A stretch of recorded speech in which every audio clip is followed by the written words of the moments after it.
오늘은 사도행전 18장의 말씀을 함께 살펴보겠습니다.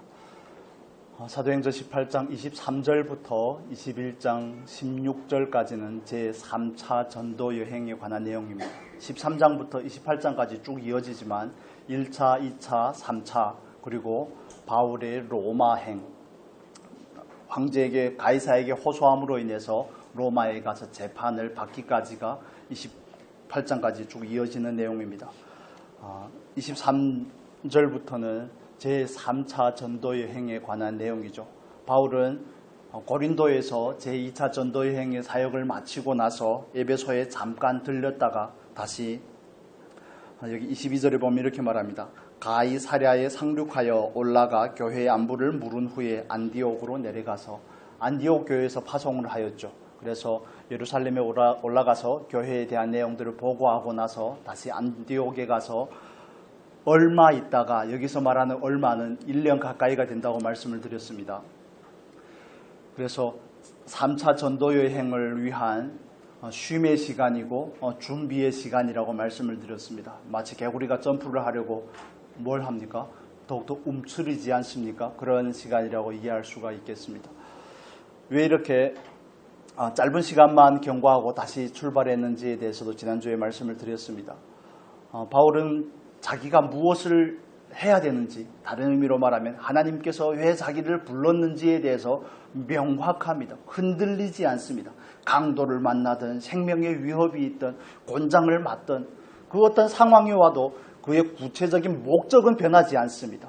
하위의 목표들은 바뀔 수 있죠. 그러나 궁극적인 추구와 방향은 전혀 흔들리지 않고 요동하지 않는 모습을 우리가 볼 수가 있습니다. 감옥에 가든 돌에 맞든 그에게 있어서 가장 중요한 것은 하나님께서 나에게 무엇을 하기를 원하시느냐가 늘 중심이 되고 초점이 되는 겁니다. 저와 여러분에게도 그런 삶이 있기를 축복합니다. 물론 각자의 분량 안에서입니다. 다 바울과 같이 발벗고 나서라는 게 아닙니다. 하나님께서 각자에게 주신 그 믿음의 분량을 따라서 나에게 주신 사명과 나를 부르신 하나님의 목적에 반응하는 삶이 되고자 여러분에게 말씀을 드리는 겁니다.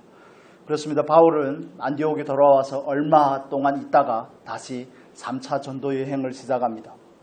2차 전도여행에서 그랬던 것처럼 1차 전도여행 때의 그 교회들을 다시 돌아보면서 무슨 일을 했다고 말합니까? 모든 제자들을 굳건하게 하니라 라고 말합니다. 지난주에도 말씀을 드렸던 것처럼 예수님의 목적은, 예수님께서 지상명령이라고 제자들을 파송하면서 하신 말씀은 모든 족속으로 제자를 삼아가 목적입니다. 제자를 삼고 제자로 만들어가는 것이 예수님의 목적인 겁니다. 그냥 예수를 믿고 구원을 받아가 목적이 아닙니다. 이걸 이해하면 좋겠습니다. 예수를 믿고 구원을 받는 것은 전적인 은혜이고 선물입니다. 우리는 아무것도 할 필요가 없죠. 그렇지만 제자로 세워지는 것, 가르치고 내가 너에게 가르치고 분부한 모든 것을 그들에게 가르치라고 하셨던 것처럼 제자로 세워지기 위해서는 가르침과 배움의 시간이 필요하다는 겁니다. 그 숙성이 되는 시간과 성장하는 시간이 필요합니다. 그런데 오늘날의 많은 그리스도인들 또 교회 안에서 흔히 볼 수 있는 것은 교회에 와서 성도가 된 사람은 많은데 제자로 세워지는 사람들은 별로 많지 않더라는 겁니다. 우리가 자주 사용하는 표현으로 하면 구원을 받은 사람은 많지만 날마다 구원을 이루어가는 그리스도인은 별로 없더라는 겁니다. 예수는 예수고 나는 나고 그렇다고 하면서 우리가 어떻게 성도라고 할 수 있고 어떻게 하면 제사라는 그 타이틀과는 그 이름과는 전혀 상반된 삶이 우리들의 삶에서 구현이 되더라는 겁니다. 여러분, 하나님께서 우리를 부르심은 주님께서 제자들을 파송하심은 제자를 삼는 겁니다. 제자로 삼고 제자로 세워가는 것이 하나님의 목적입니다. 그래서 바울은 1차 전도여행 때 세웠던 그 교회를 2차 전도여행 때도 돌아보고 3차 전도여행을 시작하면서도 또 갈라디아와 오늘날의 터키 지역이죠. 부르기아에 세워진 그 교회들을 두루 다니며 제자들을 굳건하게 하는 겁니다. 왜 굳건하게 할까요? 이 굳건하다라는 표현은 지난주에 말씀을 드렸던 것처럼 튼튼하게 하다라는 의미를 가집니다. 튼튼하게 하다, 힘있게 하다, 굳세게 하다. 왜 그래야 됩니까? 제자로 세워지는 과정이 만만치 않더라는 겁니다. 제자로 그냥 부름을 받으면 제자로 자연스럽게 세워지고 늘 믿음이 굳건하고 전혀 요동하지 않고 이렇지 않더라는 겁니다.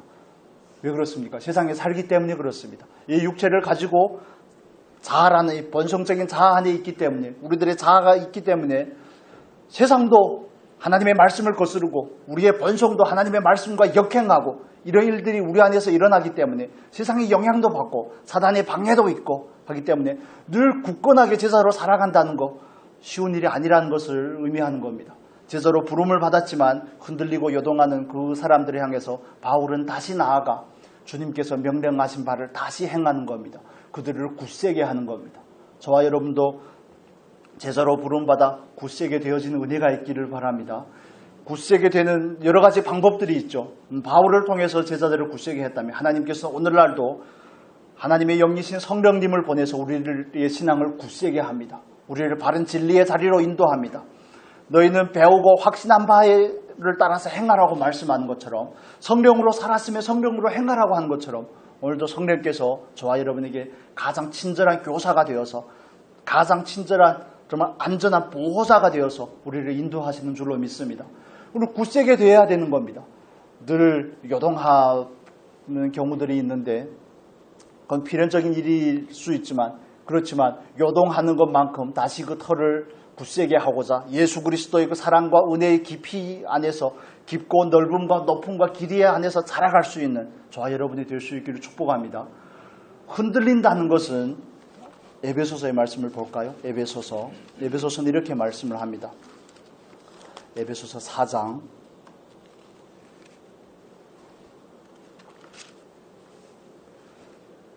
에베소서 4장 14절의 말씀, 13절, 14절.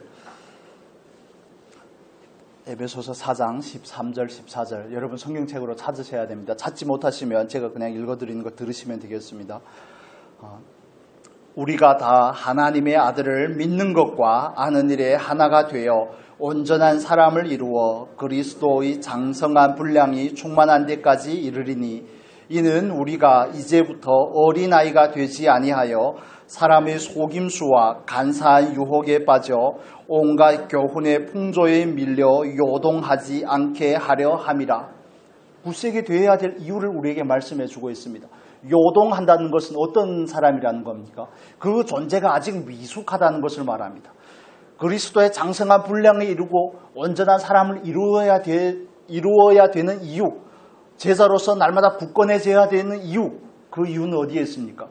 어린아이가 되면 흔들릴 수밖에 없다는 겁니다. 여기서 14절에서 말씀하는 것처럼 속임수가 있고 간사한 유혹이 있고, 이거 다 마귀가 하는 일들이 아니겠습니까? 세상이 우리를 향한 유혹, 마귀가 우리를 향한 유혹, 예수님도 유혹하는 게 마귀고 사단임을 이해를 하셔야 됩니다. 보이지는 않지만 얼마나 분주하게 우리들의 삶 가운데서, 우리들의 일상에서 우리를 유혹하고 우리가 온전한 제자로 세워져가는 그 일을 방해하고 있는지를 모릅니다. 그게 알아지는 은혜가 있었으면 좋겠습니다. 또 어린아이가 되면 뭘 한다고 말합니까? 교훈의 풍조에 요동한다고 말합니다. 이 사람이 와서 이 말을 하면 그 사람의 말이 맞는가 하고, 또 다른 사람이 다른 얘기를 하면 거기에 또 귀가 솔깃하고, 속된 표현으로 귀가 얇은 겁니다. 근데 복음 안에서는, 진리 안에서는 귀가 얇으면 안 됩니다. 그런 분들은 이단에 빠질 확률이 높습니다.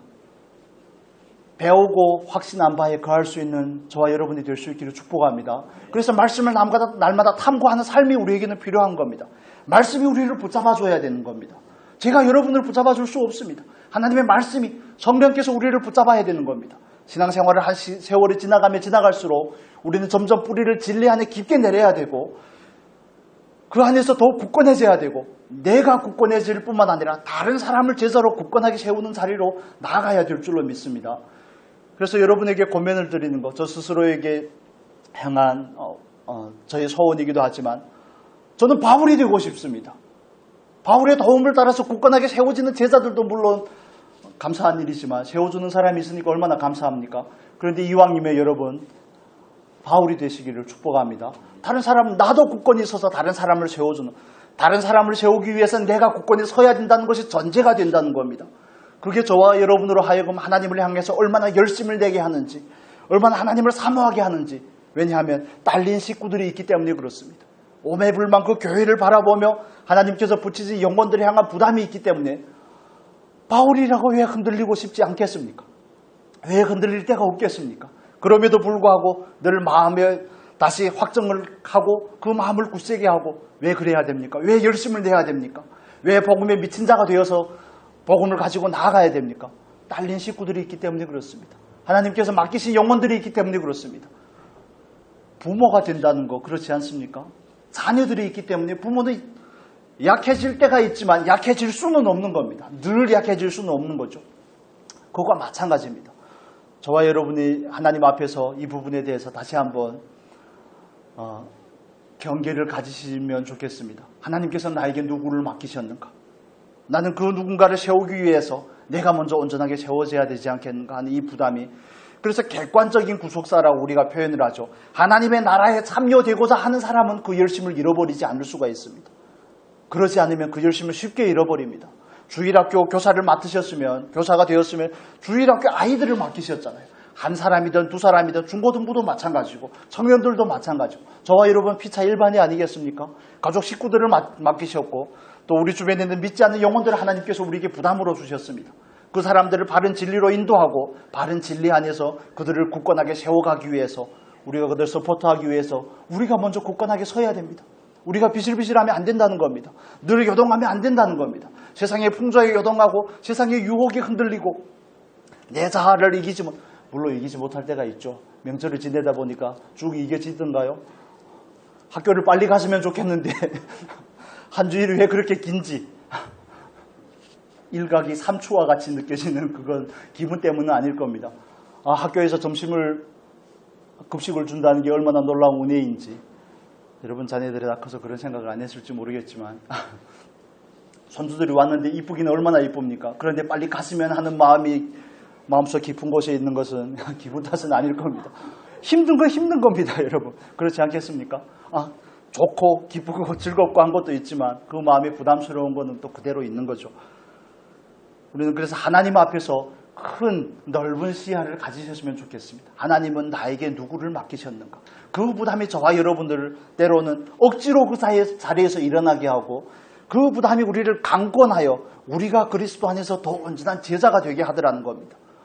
바울처럼 분주하면 뒤로 물러가 침륜에 빠질 새가 없습니다. 바울처럼 맡긴 사람들이 많으면 어떻게 연약하고 자기 코가 석자가 되어서 자빠져 있겠습니까? 자빠질 수가 없죠. 일어나야 되는 겁니다. 거기에 머무를 수가 없는 겁니다. 물론 저와 여러분은 조금 다를 수 있겠지만 분량이 있어서 그렇지만 하나님께서 우리에게 맡긴 사람들이 있으면 분명한 겁니다. 그래서 그 사람들을 온전히 섬기고자 저와 여러분 더욱 분발하는 은혜가 있기를 축복합니다. 그게 하나님께서 우리를 부르신 목적입니다. 우리는 그 일에 올인을 해야 되는 거고요. 주님을 따르는 사람들 중에 오늘 우리가 첫 번째로 살펴본 사람은 바울입니다.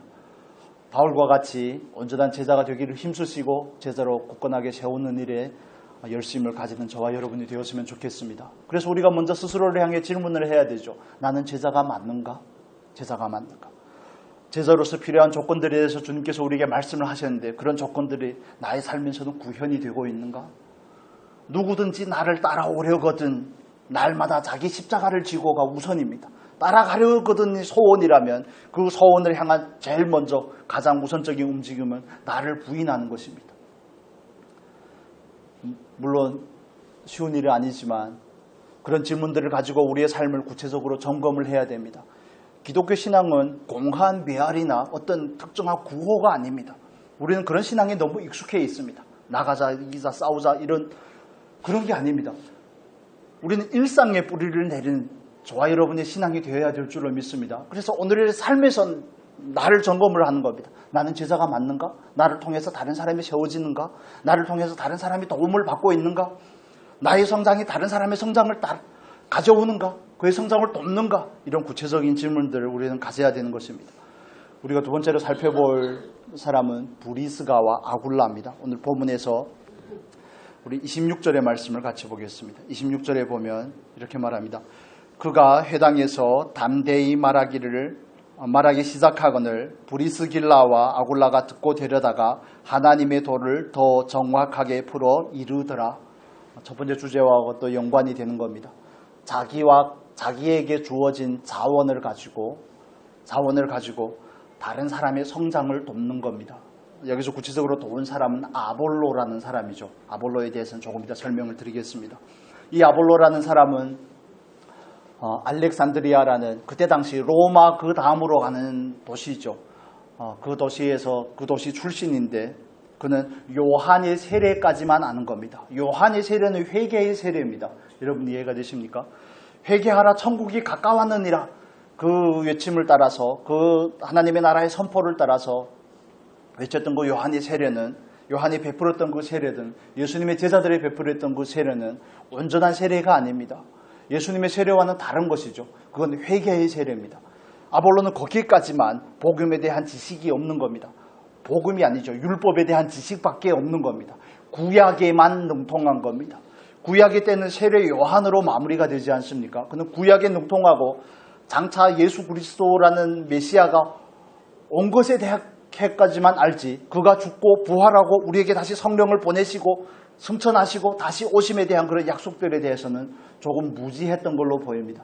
그래서 브리스길라와 아굴라가 그 아볼로가 회당에서 가르치는 그 가르침의 내용을 듣고 나서 그가 아는 알미 조금 짧은 겁니다. 조금 부족한 겁니다. 그래서 그를 데려다가 어떻게 한다고 말합니까? 하나님의 도를 더 정확하게 풀어 이루더라. 더 정확하게, 더 확실하게 다른 사람에게 복음에 대해서 확실하게 정확하게 제시하기 위해서는 내가 바르게 알고 있어야 됩니다. 여러분 복음이 뭡니까?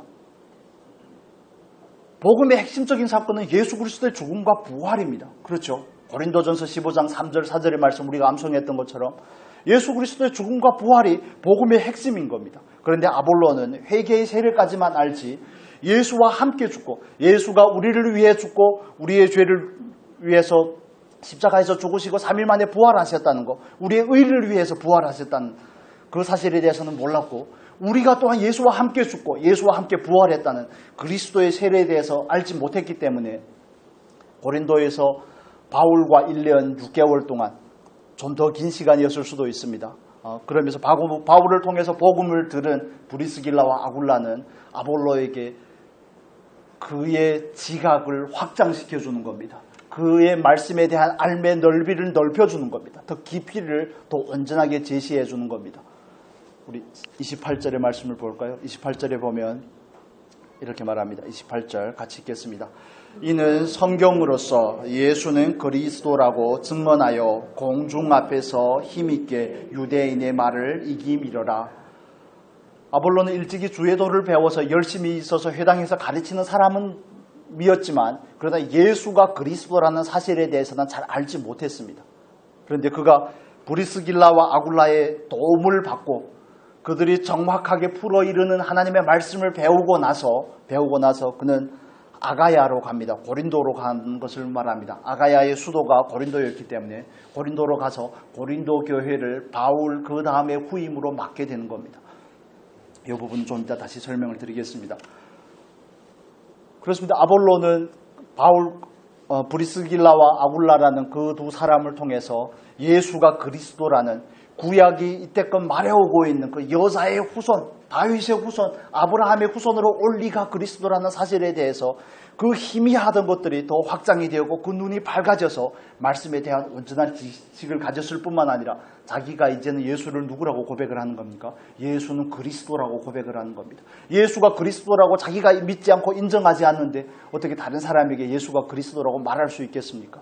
저와 여러분도 마찬가지지 않습니까? 그래서 우리가 두 번째로 살펴본 사람은 브리스길라와 아굴라입니다. 여러분, 하나님께서 여러분에게 주신 복음을 가지고 다른 사람의 성장을 돕는 은혜가 있었으면 좋겠습니다. 복음을 넘어서는 그 다른 것을 가지고 우리가 지난주에 살펴봤던 것처럼 브리스길라와 아굴라가 바울에게 있어서 정말 자기 목숨을 내어놓을 만한 그런 동역자였다고 바울이 말했던 것처럼 자기의 생업을 포기하고 바울과 같이 에베소에 와서 그의 복음의 사역을 지지하던 그 가정, 하나님께서 저와 여러분에게 주신 것도 하나님의 나라와 하나님의 영혼들을 세우는 일에 쓰임받기를 축복합니다. 이건 저와 여러분에게 주신 은혜의 목적입니다. 우리에게 베푸신 하나님의 은혜의 목적입니다. 나에게서 다 소비되고 그치는 인생으로 전락되지 않았으면 좋겠습니다. 하나님께서 우리에게 무엇을 주셨습니까? 물질입니까? 시간입니까? 열정입니까? 아니면 지혜입니까? 복음에 대한 바른 이해입니까? 하나님의 말씀입니까? 하나님에 대한 감정입니까? 그렇다면 그 모든 것은 다른 영혼으로 사랑하고 다른 영혼으로 세우고 하나님의 나라에 대해서 더 확실하게 가르치고 하는 그 일을 위하여 쓰임을 받아야 되는 겁니다. 하나님은 나만 세우기 위해서 우리를 부른 게 아닙니다. 나를 세우고 나를 통해 다른 사람을 세워가는 것, 그게 바울이 했던 일이고 브리스길라와 아굴라가 하는 일입니다. 여러분, 우리가 오늘 본문에서 알 수 있듯이 아볼로라는 사람은 꽤나 유명한 사람입니다. 꽤나 유명한 사람입니다. 그런데 그런 사람이 아굴라와 브리스길라의 가르침을 들었다는 것도 놀라운 일이지만, 다음 주제에서 우리가 나누겠지만, 그 사람에게 정말 지혜를, 자기가 가진 그 복음의 사실을 가지고, 그 진리를 가지고 아굴라에게, 아볼로에게 그가 불편하지 않도록 가르치면 얼마나 세심한 배려가 있었을까요? 별로 느낌이 잘 안 오십니까? 그것도 모르냐 그러지 않겠습니까? 구약에 능통하다며, 언변이 좋다면서, 듣는 바에 의하면 네가 언변도 좋고 구약 성경에 능통하다면서, 그리고 또 그것뿐만 아니라 능통하다는 의미는 말로 다른 사람을 설득할 수 있는 능력을 가졌다는 표현입니다. 이 표현이 한글 성경에는 이렇게 되어 있습니다. 한글 성경을 제가 읽어드릴게요. 한글 성경에 보면 아볼로에 대해서 이 사람은 학문이 많고 성경에 능한 자라. 옛날에 개혁 성경에는 이렇게 되어 있죠. 그런데 세 번역에는 이렇게 되어 있습니다. 그는 말을 잘하고 성경에 능통한 사람이었더라. 구약 성경에 대해서 능통한 사람이었다는 겁니다. 그런데 그런 아볼로의 가르침을 보고 아직 예수에 대해서 온전하지 못한 그의 가르침을 듣고 브리스길라와 아굴라는 그에 대해서 비난하거든지, 비난이나 조소나 이런 교만함이나 그런 우위를 가지는 게 아니라 그를 겸허하게 그에게 다가가서 그를 데려다가 가르칩니다. 그 자리에서 반박할 수 있지 않을까요? 뭔가를 가지고 있고 뭔가를 알고 있으면 얼마나 많이 말하고 싶습니까? 여러분, 안 그러신가요? 다른 사람의 비밀에 대해서 알고 있으면 얼마나 나가서 떠들고 싶습니까? 저만 그런 건 아니죠.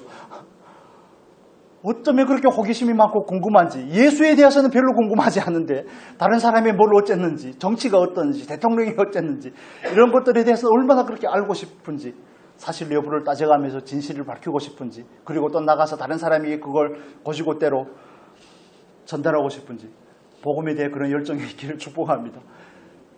알고 있는데 말하지 않는다는 거. 여러분, 예수님께서 십자가에 못 박히시는데 죽어가시면서도 십자가에서 내려오지 아니하고 자기들 십자가에 못 박는 그 무리들을 그냥 방치해두고 그들을 용서한다는 거 쉬운 일이 아닙니다. 제가 예수님은 아니지만 어떻게 십자가의 능력을 가지신 그분이 순순하게 못 박힙니까? 죽기까지 순종을 합니까? 능력을 가졌는데 사용하지 않는다는 거. 40일 동안 금식을 했을 때 마귀가 와서 그에게 돌로 떡이 되게 하라고. 돌이 아니어도 떡을 만들 수 있는 분이 하나님이십니다. 그런데 그 능력을 사용하지 않는다는 거 어려운 일입니다. 자기가 알고 있는 그 복음의 지식을 알고 있음에도 불구하고 그걸 적절하게 지혜롭게 사용한다는 것은 브리스길라와 아굴라의 신앙이 얼마나 성숙했는가를 보여주는 방편인 것이죠. 우리는 알고 있으면 어떻게 하든지 말하고 싶어 합니다. 그렇지만 그에게서도 그들이 정말 하나님 앞에서 진정으로 깨달은 자의 모습이 어떤 모습인지가 우리에게 도전으로 다가오는 겁니다. 여러분, 알기를 힘쓰시기를 축복합니다. 그렇다면, 알았다면 시기적절하게 말할 수 있고 시기적절하게 성령의 인도하심을 따라 가르칠 수 있는 저와 여러분이 되었으면 좋겠습니다. 정말 시와 때를 불문하고 그냥 복음이라고 전한다고 다 되는 건 아니라는 겁니다. 때론 그래야 될 때도 있죠. 때론 그 무모함의 용기가 필요할 때도 있지만, 그러나 알만한 사람에게 있어서는 알만한 방법으로 설명을 해야 되는 게 저와 여러분이 또 처한 입장입니다. 알고 있다면, 정말 우리가 가장 좋은 것을 가졌다면 정말 아름다운 포장지에 포장해서 전달하는 은혜가 있었으면 좋겠습니다. 세 번째로 우리가 살펴볼 사람은 아볼로라는 사람입니다. 본문에서 소개하고 있지만 아볼로에 대해서 쭉 열거를 해보면 이렇습니다. 그는 언변이 뛰어난 사람입니다. 그는 어디에 출신이라고 그랬습니까? 알렉산드리아 출신이라고 그랬죠. 알렉산드리아는 오늘날의 애굽입니다. 로마 시대 당시에는 두 번째로 큰 도시입니다. 그리고 여러분 잘 아시는 것처럼 알렉산드리아는 그때 당시 전 세계에서 가장 큰 도서관이 있는 곳입니다. 학문과 문화의 중심이라고 해도 과언이 아닌 도시이죠. 우리가 사용하진 않지만 제가 가끔씩 여러분에게 70인역 성경에는 이런 표현을 하는데 히브리어 성경을 헬라어로 번역한 곳이 알렉산드리아입니다.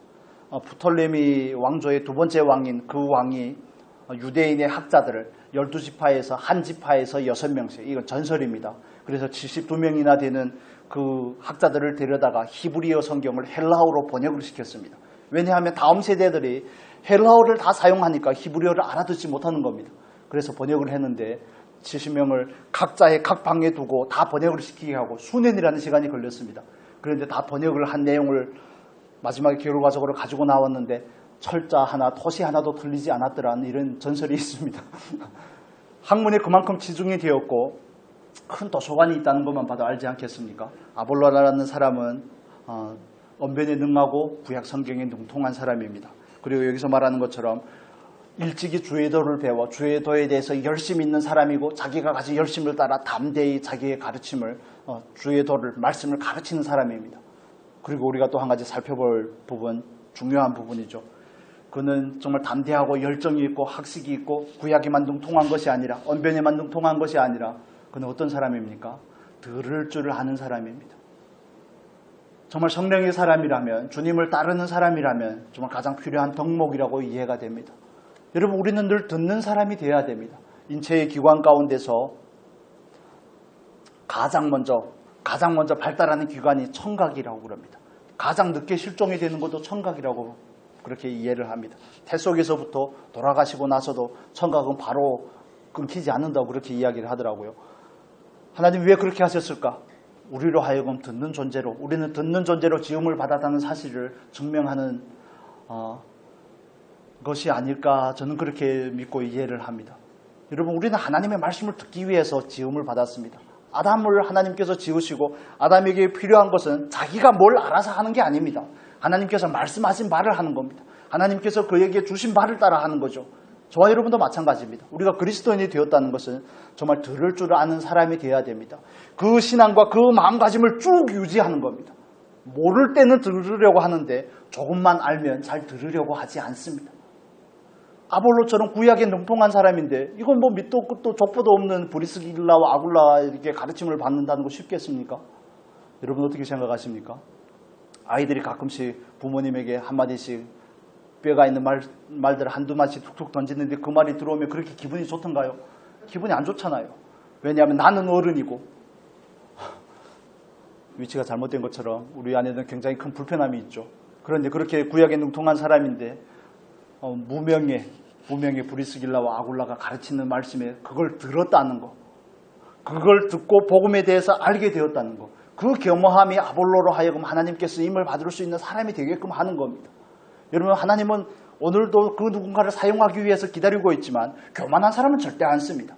아무리 능력이 있고 아무리 지혜가 있고 아무리 가진 것이 많아도 하나님께서 능력이 많은 사람을 쓰는 게 아니라 겸손한 사람을 사용하시는 줄로 믿습니다. 그래서 바울이 고린도를 비운 그 시점에, 에베소에 왔다가 안디옥으로 돌아간 그 시점에, 1년 미만의 그 시점에 하나님께서는 미리 준비하였던 아볼로라는 사람을 에베소로 데려다 놓고 에베소서 그로 하여금 복음에 대해서 바른 가르침을 얻게 하고 도움을 받게 하고 그를 고린도 교회로 파송을 하는 겁니다. 바울이 비운 고린도 교회의 공백을 아볼로를 통해서 메우는 겁니다. 그래서 고린도전서 3장에 가면 바울이 이렇게 말이죠. 나는 심었고 아볼로는 어떻게 했다고요? 물을 주었다. 물을 주는 일이 더 어렵습니다. 씨를 뿌리는 것, 씨를 심는 건 쉽죠. 그런데 물을 주는 것, 그건 양육을 말하지 않습니까? 그런데 양육해가는 거 얼마나 어렵습니까? 옛날 어른들이 뱃속에 있을 때가 좋을 때다. 그렇지 않습니까? 낳아놓고 보면 물리고 싶은데 물릴 수가 없습니다. 물릴 수가 없습니다. 책임져야 됩니다. 끝까지. 고린도 교회에 갔는데 그 교회 성도들을 만만한 성도들이 아니라는 것을 우리가 고린도전서를 통해서 알 수가 있습니다. 그런데 그들에게 물을 주고 그들을 가르치는 일을 감당하기에 그만큼의 능력을 가진 사람이 아볼로라는 겁니다. 그런데 브리스길라와 아굴라가 하는 말에 귀를 기울인다는 것.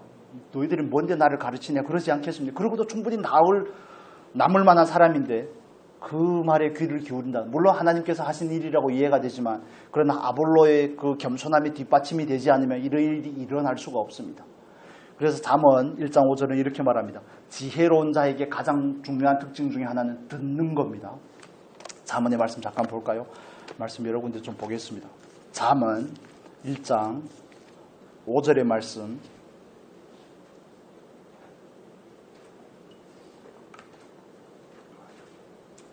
잠언 1장 5절에서 6절 같이 읽겠습니다. 5절에서 6절. 지혜 있는 자는 듣고 학식이 더할 것이요 명철한 자는 지략을 얻을 것이라. 잠언과 비유와 지혜 있는 자의 말과 그 오묘한 말을 깨달으리라. 아멘. 듣는다는 거 지혜로운 사람이라고 말씀을 드립니다. 어떤 사람이 지혜로운 사람입니까? 자기를 아는 사람이 지혜로운 사람이고 자기를 아는 사람이 겸손한 사람입니다. 내가 요한의 세례까지밖에 모르는구나 하는 사실을 인정을 하고 예수 그리스도의 십자가에서의 죽음과 그 부활에 대해서 그들의 가르침을 받고자 하는 것, 그게 아볼로가 가진 겸손이라는 덕목이죠. 그 덕목이 저와 여러분에게도 있기를 축복합니다. 이건 굉장히 중요한 겁니다. 여러분, 연세가 들어가면 들어갈수록 다른 사람들이 뼈 있는 말, 바른 교훈이나 바른 말을 하면 기분이 좋던가요? 기분이 별로 썩 좋지 않습니다. 왜 그렇습니까? 중학생이나 고등학생 때까지만 우리는 훈육을 받습니다. 사춘기가 되면 훈육이 거의 안 된다고 봐야죠. 거의 보면 초등학교 때까지만 부모의 훈육이 먹힙니다. 그나마. 그 다음에 어른이 되어가면서 점점 훈육한 사람이 없어집니다. 주변에. 그러다 보면 자기 주관화에 빠지게 됩니다. 늘 자기가 맞는 것 같습니다. 다른 말로 하면 자기 객관화가 떨어지게 되는 겁니다. 자기 잘난 맛에 사는 겁니다. 다른 사람, 남자분들은 운전을 할 때 길이 분명히 잘못되었는데도 내비를 안 본다면서요. 지금 내비가 있어서 무조건 다 보겠지만 그런 고집이 생기는 겁니다. 살다 보면 나의 경험이 쌓이고 나의 지혜가 응축이 되다 보면 내가 맞는 것 같은 그런 오류에 빠지게 되는 겁니다. 여러분, 그렇지 않습니다. 정말 주님 나라에 가는 그날까지 귀를 기울일 수 있는 겸손함이 저와 여러분에게 있기를 축복합니다. 이건 얼마나 중요한 건지 모릅니다.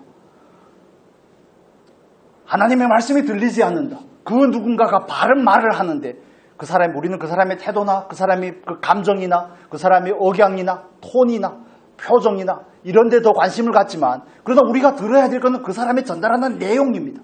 그게 맞다면 정말 듣고자 하는 저와 여러분이 되어야 됩니다. 그게 겸손한 사람입니다. 하나님께서는 겸손한 사람에게 은혜를 주시고 교만한 자는 물리치신다고 말씀을 합니다. 두 사람만 예를 들어보겠습니다. 이스라엘 사람들이 왕을 원해서 하나님께서 첫 번째로 준 왕이 누굽니까? 사울이죠. 사울. 너무 유명한 사울. 사무엘상에 보면 이 구절을 찾아보면 좋겠습니다.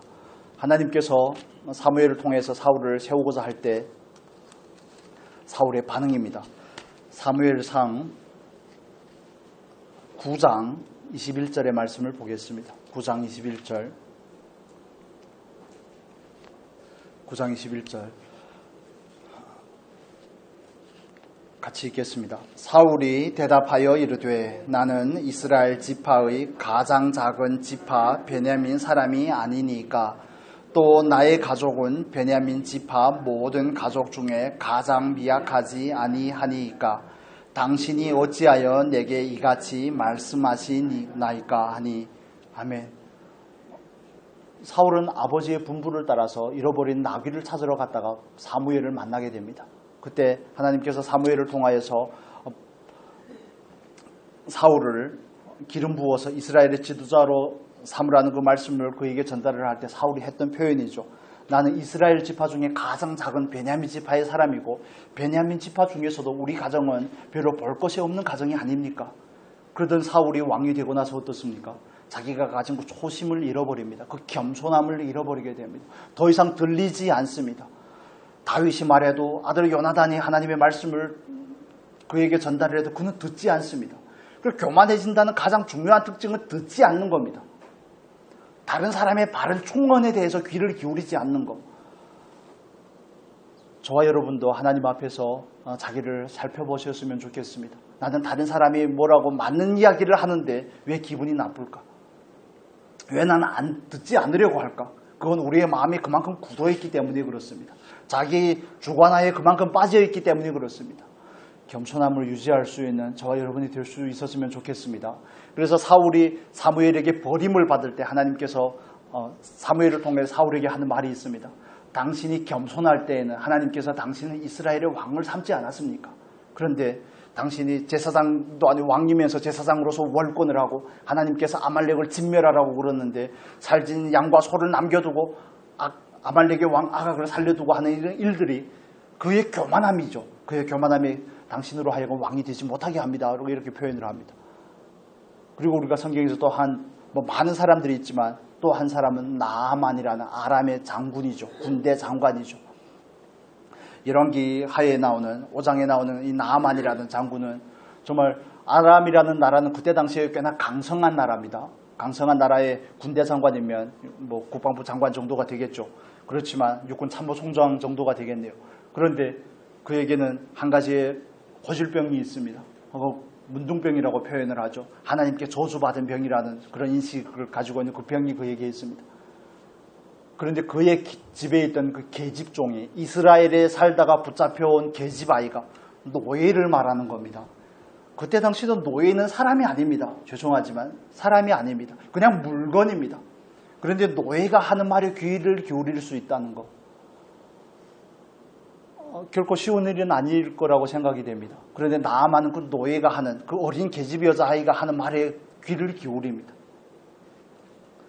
그 말에 귀를 기울이고 이스라엘로 찾아와서 그의 문둥병이 결국엔 치료를 받게 되죠. 엘리사를 만나서. 그런 일들. 엘리사를 만나러 갔을 때도 얼마나 화가 납니까?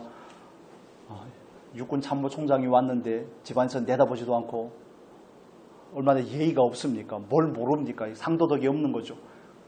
그럼에도 불구하고 화가 나서 요단강에 씻으라고 그러니까 화가 나서 돌아가려고 할 때 그의 신하들의 말을 또 듣습니다. 겸손한 자에게는 늘 은혜가 있습니다. 겸손한 자리에는 겸손한 자는 곧 낮은 자를 말하죠. 듣고자 하는 사람에게는 은혜가 보이게 되어 있습니다. 하나님의 축복도 마찬가지입니다. 높은 데서 낮은 곳으로 흐릅니다. 저와 여러분이 하나님 앞에서 받지 못함이 듣지 못함이 나의 교만함 때문은 아닌지 살펴보는 은혜가 있었으면 좋겠습니다. 그 겸손함이 저와 여러분을 살리게 될 줄로 믿습니다. 듣고자 하셔야 됩니다. 누가 말하든 그 말이 맞다고 이해가 되면 정말 듣고자 하셔야 됩니다. 그래서 우리가 마지막까지 끝까지 유지해야 될 것은 우리의 마음이 하나님 앞에서 어린아이의 마음같이 되는 겁니다. 어린아이와 같은 그 순수함을 가지는 겁니다. 조금 안다고 알면 얼마나 안다고 알면 얼마나 압니까? 성경에 대해서 얼마나 압니까? 예수에 대해서, 하나님에 대해서, 성령에 대해서 우리는 자기가 가진 그 감정의 깊이만큼밖에 알지 못합니다. 하나님께서 우리에게 계시해 준 그 분량만큼밖에 알지 못합니다. 배워온 세월이 있지만 그러나 하나님께서 열어주신 것만큼밖에 알지 못합니다. 그러는데도 우리가 자기가 가진 알물 가지고 다른 사람을 만만하게 보고 가르치고자 할 때가 얼마나 많습니까? 마치 내가 가르치면 될 것 같습니다. 천만의 말씀이요. 그렇지 않습니다. 이런 사건들을 통해서 우리에게는 그 교만함이 발견이 되었으면 좋겠습니다. 나는 과연 듣고자 하는가? 다른 사람에게 말하고자 하는 사람은 먼저 듣고자 하는 사람이 되어야 됩니다.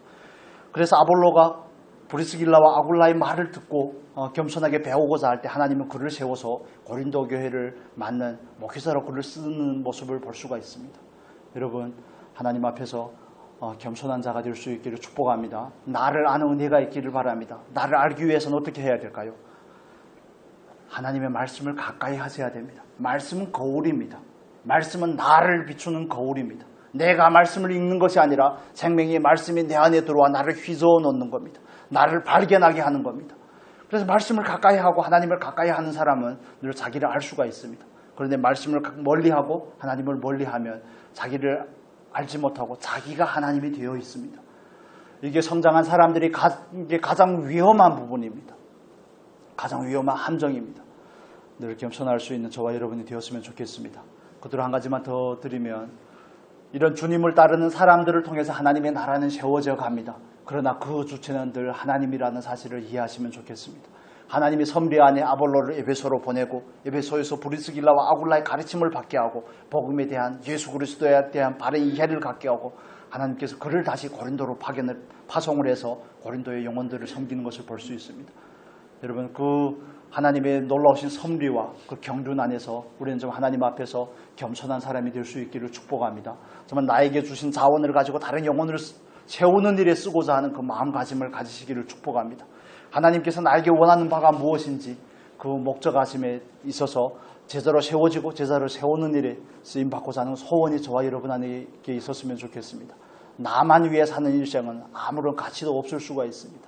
롯이 우리에게 보여주는 삶입니다. 좀 하나님 앞에 주님을 따르는 자로서 쓰임받는 저와 여러분의 복된 인생이 될 수 있기를 예수님의 이름으로 축복합니다.